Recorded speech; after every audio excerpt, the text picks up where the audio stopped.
San Francisco, winter, 1968. The air carried the scent of fog and cold iron. A city of bridges and secrets, forever caught between sunlight and shadow, now trembled beneath something far worse than the cold. In the districts where lights flickered behind old Victorian windows, unease curled like smoke along the sidewalks. It began, not with a scream, but with silence. Then, the first gunshots. It was just after midnight on a December night when David Farrell and Rebecca Lassiter were found in a battered blue Chevrolet near Lake Herman Road. They had driven out past the edge of Benicia for what most assumed was a quiet moment away from judgmental neighbors and the ever-thinning walls of home. Instead, what greeted them was an execution. 5 shots fired with mathematical precision. The glass shattered. The girl collapsed across the passenger seat. David's body, half outside the car, face downward on the frozen gravel. No signs of theft. No signs of sexual violence. Just death, methodical and clean. Local law enforcement stumbled through their investigation with the usual routines. Sketches, interviews, plaster casts of shoe prints left in the hard ground. The sheriff's office, unprepared and understaffed, could only speculate. Lovers' quarrel, jealousy, a vagrant with a grudge. But 2 months later, another message arrived. A second double homicide. This time, the killer made sure there would be no doubt. Vallejo, July 4th, 1969. Michael Meeks and Darlene Ferris were parked in the secluded Blue Rock Springs lot when the man stepped from the dark. A flashlight, a Luger-style pistol, no warning, no hesitation, again. Mechanical, exact, as if the man behind the weapon were following instructions not from impulse, but from a calculated design. Michael, against all odds, survived. He spoke from his hospital bed with a bullet lodged beneath his collarbone, describing a man heavy-set, possibly Caucasian, round face, wearing dark clothing and military-style boots. But it was what came next that changed everything. August 1st, 3 letters arrived simultaneously at the offices of the San Francisco Chronicle, the Examiner, and the Vallejo Times-Herald. Each one was handwritten in dark ink, blocky letters without fluidity. In them, the writer took credit for both shootings. Not just a confession, but a challenge. Each letter ended with a demand. Print the enclosed cipher on the front page, or more people would die. The cipher was a grid of symbols, strange combinations of circles, lines, and abstract shapes. Signed not with a name, but a crosshair symbol for intersecting lines within a circle. It was the beginning of a terror that would reshape the city's psyche. Cryptographers, linguists, and hobbyist code breakers swarmed to decipher the message. Within a week, Donald and Betty Harden, a schoolteacher couple from Salinas, cracked the first major cipher. The message, pieced together like a jigsaw puzzle, was chilling. In rough, stilted English, the writer declared his love for killing, equating it to a thrilling game. He claimed that those he murdered would become his slaves in the afterlife. But the killer made one thing very clear. His name was encoded within a later cipher, yet to be solved. He had no intention of stopping. The police called him the Zodiac, not because of the stars, but because he did. Over the following months, the Zodiac maintained contact, sending letters, taunting investigators, boasting of future killings, and including references to esoteric symbols, astrological signs, and dark religious ideas. But one of the most disturbing patterns emerged not in what he said, but in how he wrote. Each letter bore not only strange, erratic phrasing, but shifting grammar, sometimes childlike, sometimes sophisticated. Pronouns changed. Handwriting varied slightly. Some experts suggested it was intentional obfuscation. Others quietly asked a question no one wanted to answer. Was there more than one Zodiac? Comparative handwriting analysis began behind closed doors. Experts from the FBI's linguistic unit in Washington combed through every curve, every hesitation in the strokes. Some saw clear signs of left-handed pressure in early notes, then right-handed fluidity in later ones. One examiner, a former OSS cryptanalyst named Vernon Katz, publicly stated during a private symposium in early 1970 that the Zodiac letters showed signs of split script behavior, an indication often associated with individuals suffering from dissociative disorders. In plainer terms, multiple psychological identities using the same pen. At the same time, a civilian researcher, Miriam Belcourt, conducted an independent analysis of the letter's structure. She noted repeating sequences, deliberately misspelled words, and hidden symmetry. Her findings, documented in a self-published manuscript later used as unofficial reference by the SFPD, outlined possible hidden messages within the grammar itself.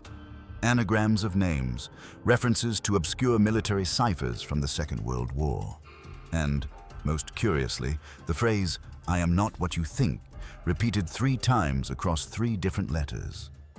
The police dismissed it. The public never heard of her work. But inside the concrete corridors of the San Francisco Police Department's Special Investigations Unit, something darker brewed. Several detectives, including veteran officer Leonard Givens, began to fear that the killer was either deeply familiar with law enforcement procedures or had once worn a badge himself. Patterns in the letters matched known terminology from internal police manuals. Scene reports began arriving late or were found misplaced. 2 reports from Napa County mysteriously vanished for over a week. Someone, it seemed, was listening from the inside. By early 1970, the city's mood had turned raw. Fear seeped into neighborhoods like damp rot. People avoided lovers' lanes. Couples drove home early. Children were kept inside after dusk. The city was alive with rumors that the Zodiac had called into police dispatch under a false name, that he had once been caught and let go for lack of evidence, that he had sent a map and no one could read it right. No one knew how many he had killed or why. His cipher, the one promising his name, still remained untouched. And then came the phone call. A soft-voiced man phoned the Chronicle's office on March 23, 1970. He said only 6 words before hanging up. "I am not the only one." The line went dead. No background noise, no location trace. But those 6 words changed everything. The theory of the double. The shadow behind the shadow. From that moment forward, the investigation widened. Not just for one killer, but for 2 or more. The spring of 1970 arrived with no thaw in the fear. Rain soaked the hills of Marin and spilled into the alleyways of the city. San Francisco felt fractured, its people watching each other over newspaper edges and drawn curtains. The Zodiac's shadow no longer moved through darkness alone.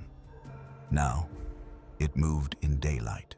It was on the 1st of April when another letter arrived, this time addressed personally to Police Captain Martin Heller. The handwriting bore familiar patterns. Stiff, angular, with oddly capitalized words and excessive punctuation. The envelope contained a single sheet. No cipher, just a sentence. "My work is not done. Yours is." Underneath, a crude sketch of a body lying face down beside what appeared to be a railroad track. But there was something different in this note, an underlying tone, more arrogant, more theatrical. Detectives compared the new letter with the older ones. While the general structure remained consistent, there were inconsistencies that could not be ignored. The spacing between words had widened. The crosshair symbol was drawn differently this time, with uneven quadrants. Most tellingly, the pressure of the pen varied drastically from previous samples. Forensic linguist Alan Keene, who had spent months dissecting the syntax of the letters, noted a shift in vocabulary and sentence construction.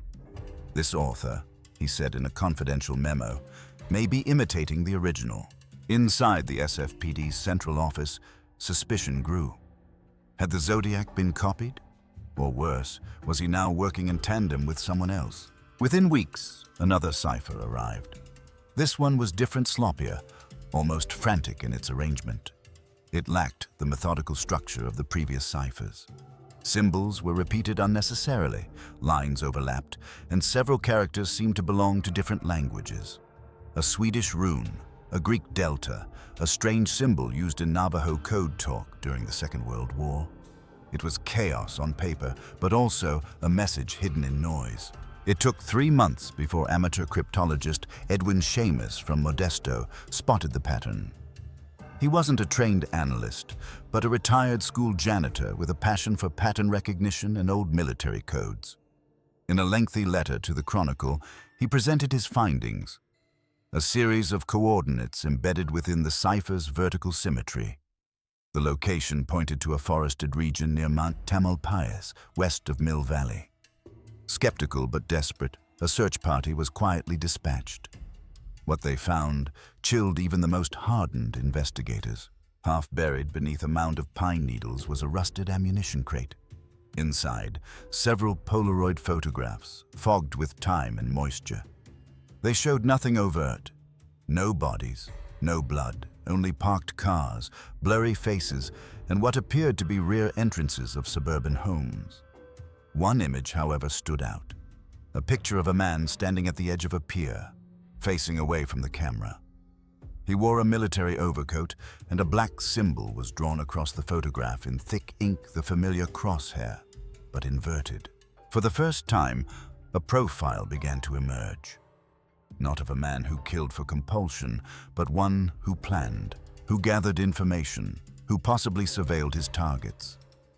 The photographs were submitted to federal analysis.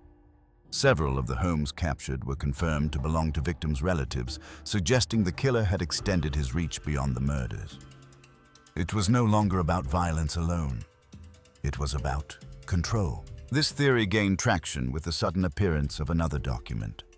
This time not a letter, but a stolen police report that was mailed anonymously to a radio station. The report, dated late 1968, detailed an incident near Travis Air Force Base involving a trespasser found wandering the outskirts of the perimeter. The man had no identification, and when questioned, he spoke in fragments, referring to celestial cycles, hidden masters, and permanent messages. Though he was released without charge, the description of the man's face bore eerie resemblance to Zodiac sketches later circulated. Full cheeks, heavy brow, dark eyes with no visible emotion. The report had never been made public, which meant someone had access to restricted documents. Captain Heller called a private assembly of 5 trusted investigators. Among them, Frank Nunez, a soft-spoken but methodical detective who had served in the Pacific during the war. Ruth Danning, the department's first female forensic analyst, and Marcus Caldwell, a veteran interrogator known for his work in the Castro strangling cases. Together, they were to review everything, every note, every cipher, every suspect, with fresh eyes. That summer, they focused on the possibility of a dual identity. One man, 2 faces, perhaps even a clinical disorder. Ruth Danning delved into psychiatric profiles, working quietly with a neurologist from UCSF who had studied soldiers returning from Korea. Dissociative identity disorder, then known as split personality, was rarely diagnosed, often misunderstood, yet certain signs in the letters pointed that way. Inconsistent self-references, alternating emotional tone, and the unexplained spelling variances that defied mere error. Meanwhile, Caldwell and Nunez re-examined the old interview logs. One name emerged again and again, a former Army technician named Stephen Coleman. He had lived briefly in Vallejo, had access to encryption training, and had once been questioned after he was seen watching couples at night from a wooded trail. No charges were filed. His handwriting didn't match. But neither did the handwriting in every Zodiac letter. The theory shifted. What if multiple hands wrote for the same mind? As this internal probe advanced, the city's panic resumed.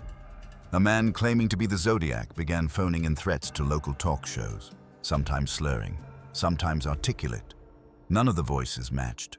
It was possible, likely even, that some of these were copycats. But in October, a letter arrived bearing the unmistakable touch of the original killer. This time, he referenced something new.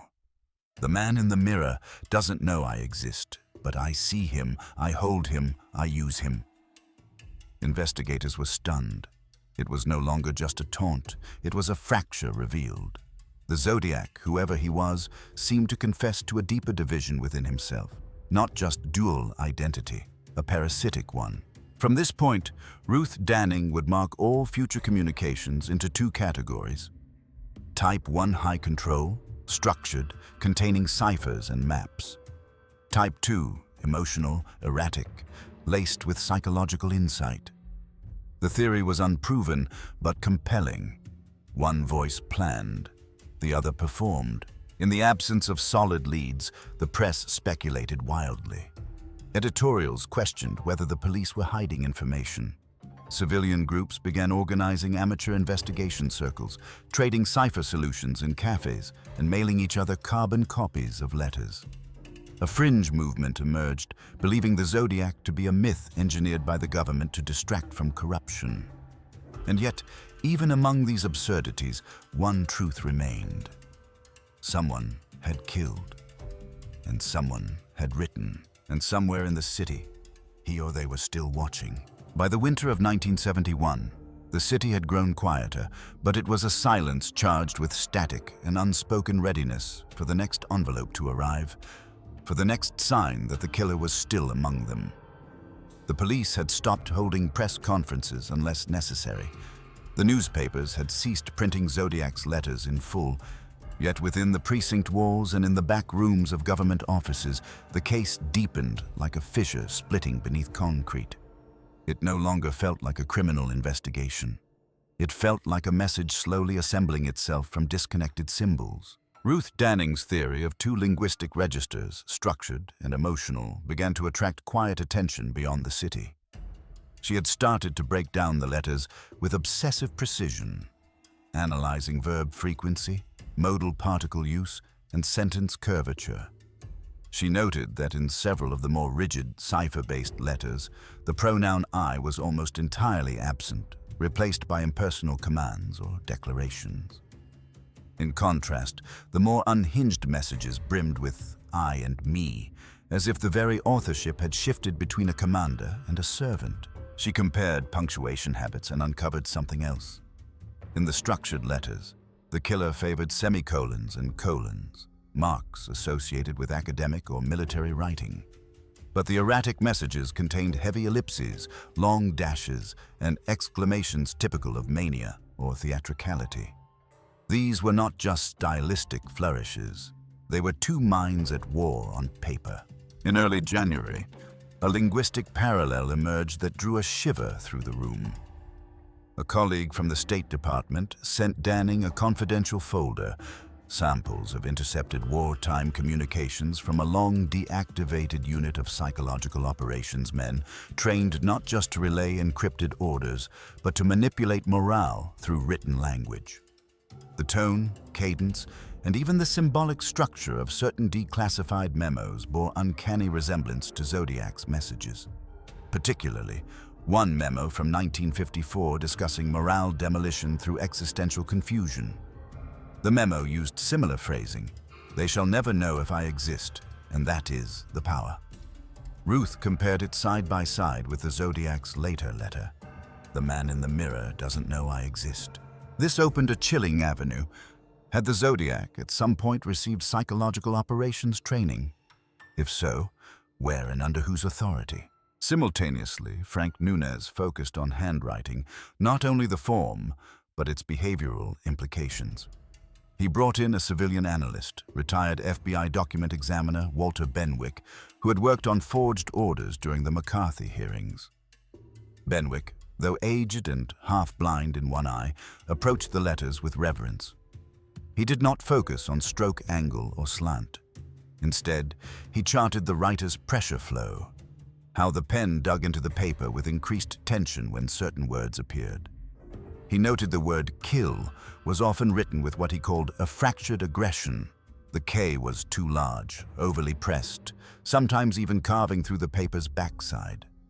But words like love or people were written with a sudden looseness, as though the hand belonged to someone else entirely. Benwick's conclusion was unsettling.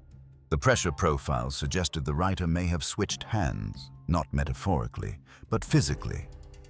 Some letters, he claimed, were written by a left-handed person, forcing the appearance of a right-handed style. Others were the opposite.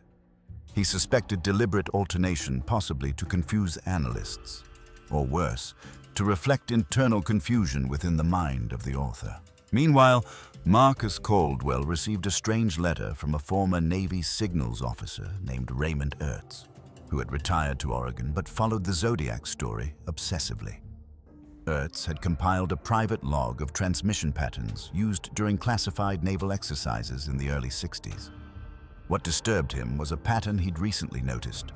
The timing of Zodiac's letter deliveries bore similarity to an old naval signal structure called the ghost beat, a method of sending off-grid coded signals using regular civilian postal timelines, deliberately delayed to avoid pattern tracking. In essence, the Zodiac wasn't just taunting. He may have been communicating with someone else through a channel designed not for taunts, but for relay. This theory was met with skepticism. Yet one detail gave it weight. In two separate Zodiac letters, sent months apart, there appeared the same typo in a seemingly meaningless phrase: paradise slaves. Analysts assumed it was a psychotic flourish, misspelling paradise. But Ertz claimed that paradise was also a rarely used code name for a classified program in the late 50s involving code switching and field agents, specifically those engaged in deep impersonation roles.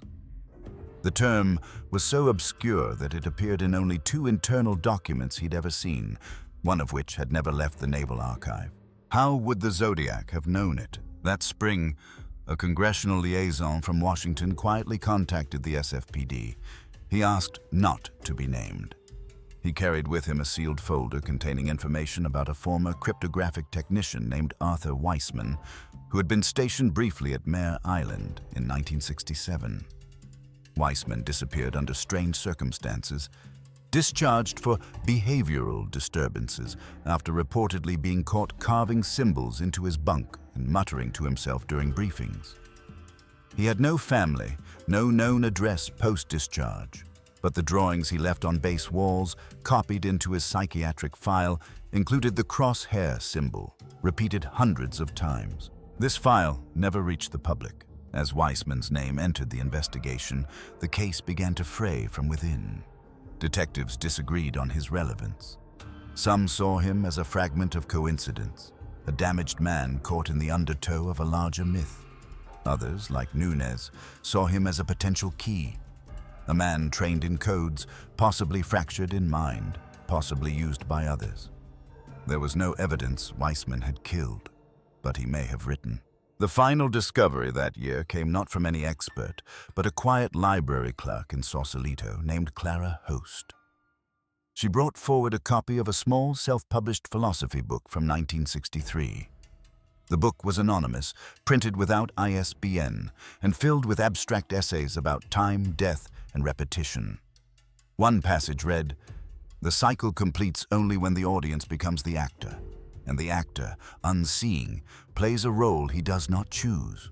The quote was nearly identical to a sentence in a Zodiac letter sent in 1970.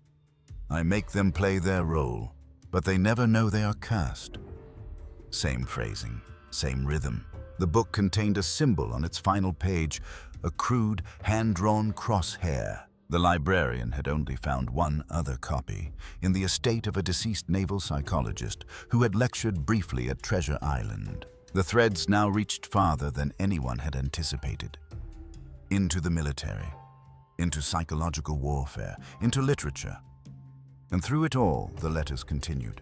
But the question remained, was this a lone mind unraveling? Or a web of minds, intersecting through signals, through language, through the slow drip of madness carved into envelopes and stamped with a symbol the city could not forget? By mid-1972, a shift occurred. Not in the streets of San Francisco, where the Zodiac's presence had faded into whispers, but deep within the records, the sealed rooms, and locked drawers of state and federal institutions. The murders had slowed, the headlines quieted. Yet within the San Francisco Police Department, the case remained active, not by orders, but by obsession. It was now sustained by those few who could not let it go. Detective Frank Nunez was among them. He no longer worked the case officially, but continued to review it under the guise of unrelated cold cases. He had become fixated on the increasingly military characteristics in the Zodiac correspondence. Alongside Ruth Danning and Walter Benwick, he began constructing a parallel chronology not of killings, but of mailings, phrases, and symbols. What emerged was a chilling pattern. Several of Zodiac's phrases began appearing verbatim in obscure military literature, primarily classified field manuals used by psychological operations units during the Cold War. A phrase like, "They will fear because they do not know," mirrored doctrine written for non-lethal enemy disruption tactics in 1961. Ruth's comparative linguistics revealed word clusters tied directly to intelligence parlance. Words like target population, compliance, and controlled confusion. These were not the words of a lunatic, they were borrowed vocabulary. At the same time, a new piece of evidence surfaced. In February, an anonymous package was delivered to the Presidio's base library. Inside was a single sheet, aged and creased, bearing only a short message. "The theater is open again.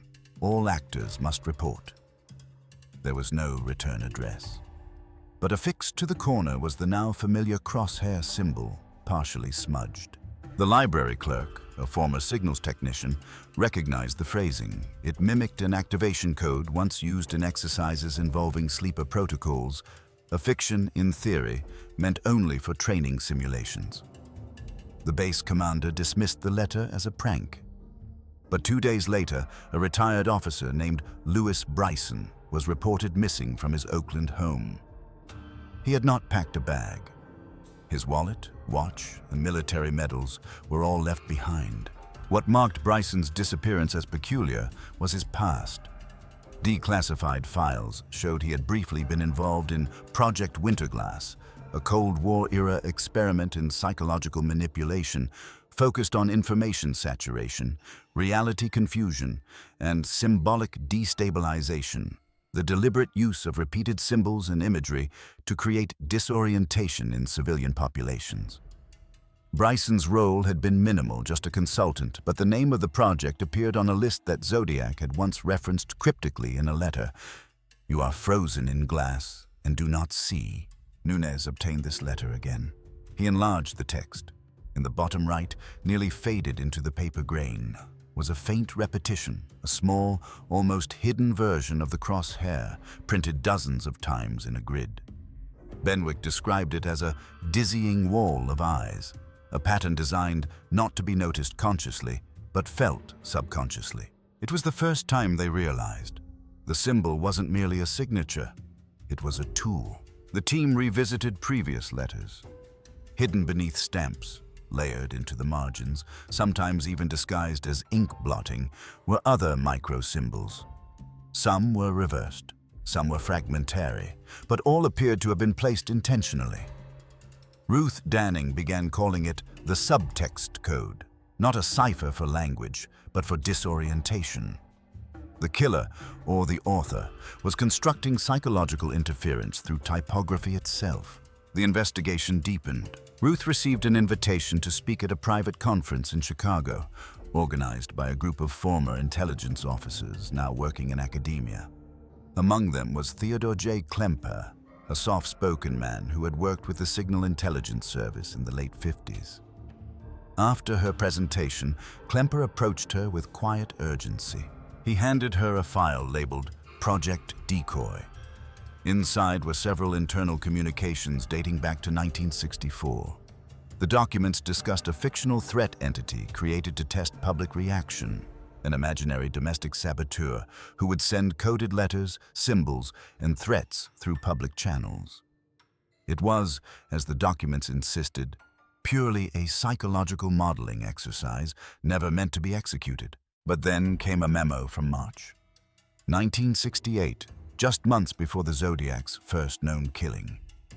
It was signed off with one line: "The decoy construct may be viable in the wild." Klemper, clearly uneasy, confessed he had doubts. He believed the program had never been fully shut down, that someone, maybe from within, maybe not, had taken the blueprint and manifested it. Not as theory, but as reality. The implication was devastating. The Zodiac might not have been a lone madman at all. He may have been born from a controlled scenario. Or worse, he may have started real and been co-opted. Back in San Francisco, tensions within the unofficial team began to grow. Benwick had grown reclusive. He stopped answering calls, began missing meetings. When Nunez finally visited his apartment, he found the windows covered in black paper. Maps were pinned to the walls, each marked with thread lines converging on old military installations, public libraries, and newspaper offices. At the center of each map was the crosshair. On the floor was an unopened letter. It had been slid under the door. Nunez opened it carefully. Inside, a single sentence, "I am the thread you never pulled." And at the bottom, a symbol never before seen in Zodiac correspondence, two intersecting circles with a single dot between them. Danning recognized it instantly. It was the old signal symbol for echo with delay. In psychological warfare, it meant a delayed response meant to mirror and disturb the sender. Someone was responding to the Zodiac, or impersonating him, or continuing him. But who? And why? The walls around the case had begun to bend. What had started as a hunt for a killer now resembled an excavation of layered, encoded trauma, an archaeology of intentions buried beneath letters, signals, and vanished men. But even as theories expanded, one fact remained unchanging. The killer, real or constructed, was never found, and the letters were not yet done. Late autumn of 1973 brought a bitter wind to San Francisco, dry, sharp, like it carried a warning. For Detective Frank Nunez, the season felt like an omen. The Zodiac case, long dormant in the public sphere, had begun to stir again, not through fresh killings, but through whispers, sightings, and increasingly targeted disruptions. The first came without fanfare. Ruth Danning's home office was ransacked while she was away lecturing in Oregon. Nothing was stolen. Books were opened and stacked oddly. Papers had been sifted through, rearranged, but not taken.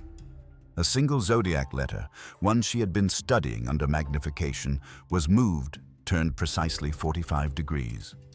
In her typewriter was a sheet of blank paper. Only one line had been typed. "You're not asking the right questions." Ruth withdrew from public work. She began using aliases, meeting only in pre-agreed, crowded spaces. She confided to Nunez that she believed someone had been watching her for months, possibly since her presentation in Chicago. She described a man in a long beige coat who never approached, never spoke, only stood across the street from her apartment at dusk. Always dusk. And never more than 7 minutes. Nunez, skeptical but disturbed, checked local traffic camera logs. The footage was grainy, but there he was, a tall man, motionless, never turning, never looking up, always facing the same building. Then a second incident. Walter Benwick was arrested briefly near the Golden Gate Bridge. He had been found walking under the South Tower, barefoot, muttering lines from Zodiac's early letters. When questioned, he claimed he had been following a pattern one hidden in the intervals between known murders and the postmarks of letters. He insisted the locations of the killings weren't the message. The timing was, he was released after 12 hours. Officially, no charges were filed. Unofficially, he was followed. Nunez spotted a man in military boots entering Benwick's apartment complex 2 nights later. The man wore no insignia, had a cropped haircut, and carried a canvas folder. When he left, Benwick's hallway was sprayed with some kind of chemical mist. It wasn't detectable by smell, but Ruth, now always wearing gloves, noticed that paper left in the area had begun to curl and yellow at the edges within days. Whatever it was, it accelerated decay. The investigation was no longer academic. It had become personal and dangerous. Then came a revelation that shattered their fragile understanding of the Zodiac's origins. In November, Ruth made contact with a woman named Eleanor Vesna, a former communications specialist who had worked in federal operations at Mare Island Naval Shipyard. Eleanor had once transcribed intercepted radio signals from the Pacific. She agreed to meet in person, but only under strict conditions. The location, an abandoned schoolhouse in Daly City. There, In the dim light of broken windows and wet concrete, Eleanor shared a transcript from March 1967. It was an encrypted broadcast, believed at the time to be a failed Soviet cipher. But Eleanor had kept a copy, believing it was American. She decoded the first 3 lines. "I am a phantom on the edge of the lens. My signature is silence. My voice is fear. The city will remember." Nunez froze. The final line had been used almost verbatim in Zodiac's 3rd known letter.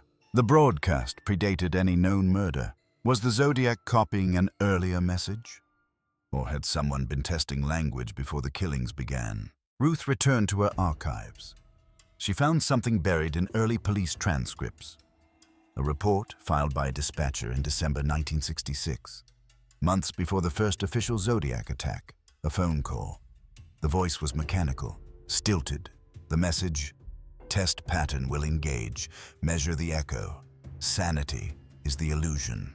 It had never been followed up, considered a prank. The recording, assumed erased, but the language matched. Another thread emerged. Several of the Zodiac's phrases, once thought cryptic or poetic, turned out to match terminology used by the Office of Naval Research in experiments with linguistic confusion and early subliminal messaging. Blue death, reverse control, shadow mirror. These were terms found not in poetry but in test logs from experimental debriefings of naval intelligence officers exposed to psychological stress scenarios. Had the Zodiac served? Or had someone weaponized research into a myth? The team's correspondence began to vanish. Letters went missing. Nunez's car was broken into. A typed list of cipher decryption notes stored in his glove compartment was stolen, but nothing else was touched. A week later, he received a package with no return address. Inside, the same list, typed again, but each word reversed. The final page read, "You're looking at reflections. Find the light." The turning point came when Ruth attempted to track the origin of paper stock used in Zodiac's 4th letter. She traced it to a federal supplier in Virginia, typically reserved for internal documentation between DC offices. The implication: either the killer had access to federal print supplies or had intercepted them through a channel they never discovered. Then Eleanor disappeared. Her apartment was cleared out within a day. No mail, no trace of travel. Her landlady claimed she moved east, but her name never appeared on travel records, nor on any new leases. The only thing left behind was a set of audio reels labeled Echo 2 and Mirror 1. They were blank, but when played at triple speed, low-frequency pulses emerged too irregular to be natural. Ruth believed it was some kind of data masking. Nunez feared it was something else entirely. The silence grew heavier. Ruth began sleeping in her office. Nunez carried 2 weapons. Benwick, now almost unrecognizable, began drawing the same symbol over and over in charcoal, the crosshair splitting apart. Then came a new letter. It was postmarked from Sacramento. Inside, "I was created. You fed me. Now I return to write the final sentence. Stop chasing ghosts. They're behind you." Attached was a photo grainy, possibly from a security camera showing Ruth, taken from across the street at night. They were being watched, not by a killer, by something worse, by a system that had once created a monster and now feared what might happen if someone uncovered how real it all truly was. The symbols no longer offered mystery. They were warnings, and something was coming closer. By January of 1974, a weight pressed down on the Bay Area. The fog rolled in earlier, heavier. The sunsets disappeared into slate-colored evenings. For Ruth, Frank, and what remained of the team, the Zodiac investigation had become something else. No longer a search for a killer, but a reckoning with a structure they barely understood. Benwick had vanished from his apartment. His drawings, hundreds of them, remained. Each showed variations of a compass rose dissolving into chaos, the lines bending outward like antennae. On the backs of several sheets, numbers had been scrawled, not sequential, not random dates. Each corresponded to a known Zodiac attack, but interspersed were others, never before connected to the case. One such date, November 5th, 1969. That evening, an off-duty airman had been reported missing near Mather Air Force Base. His body was never found. The only clue? An envelope discovered in his locker, sealed in plastic, containing 4 words typed on faded yellow paper. Inverted reflection signal alive. There was no investigation, no press coverage, just silence. Ruth was certain now. They had been dealing with something far more intricate than a lone predator. A system, perhaps, or a prototype of what, she could not say, but the signs were there. Experiments in fear, in control, in how information corrodes when passed through enough hands and shadows. Then, late one February night, the tapes returned. They arrived in a brown box left at the doorstep of Nunez's home in Pacifica.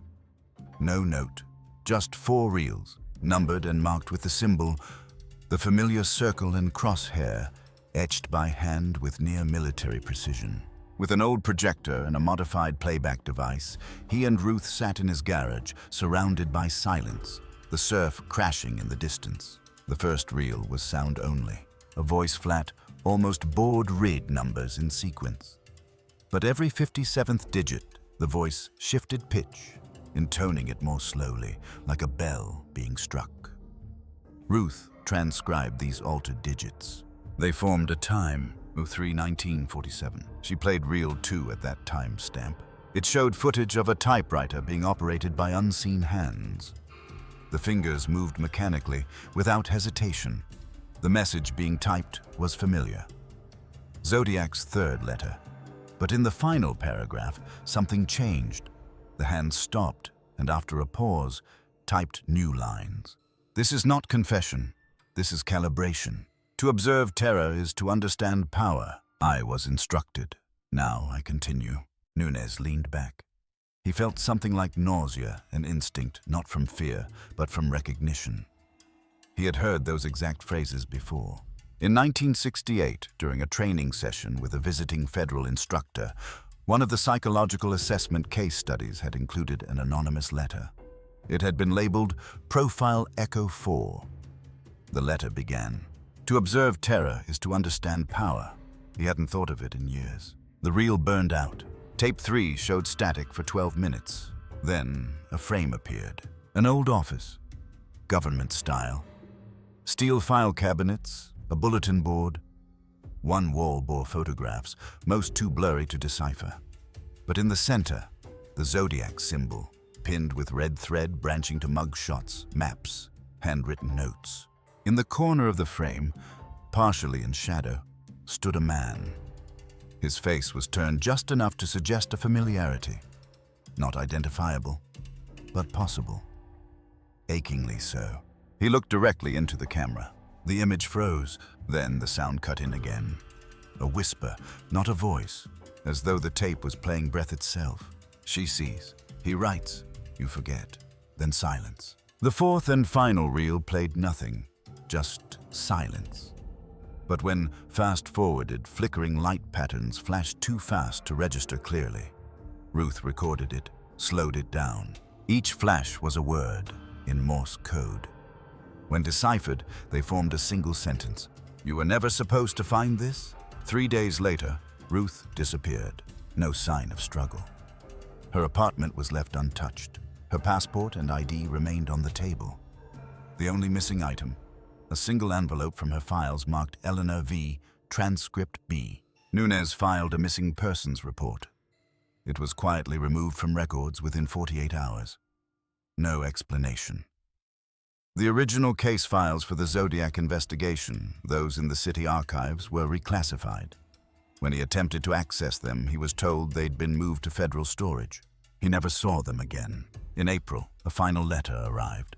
It was addressed simply, "To the last one watching," typed with the same broken rhythm as earlier Zodiac notes. I stepped out of the mirror and wrote my name backwards. You called it madness, but you knew, you all knew, the codes were never meant to be solved. They were meant to be remembered, to mark the ones who see the pattern. There is no cipher, there is only signal. The difference is who listens. No return address, no prints. Nunez resigned quietly in May. He would never speak publicly again.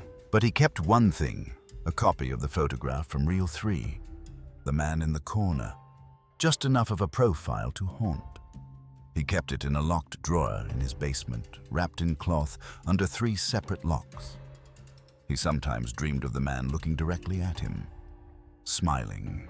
He would wake with blood in his mouth, always from biting his tongue. Years later, some would claim the Zodiac returned under new names, new codes. But the truth never changed. Some patterns aren't meant to be solved, only survived. And beneath the surface of every headline, every whisper, every grainy photo, a question endures. What if it was never about who he was, but about who made him, and who still watches,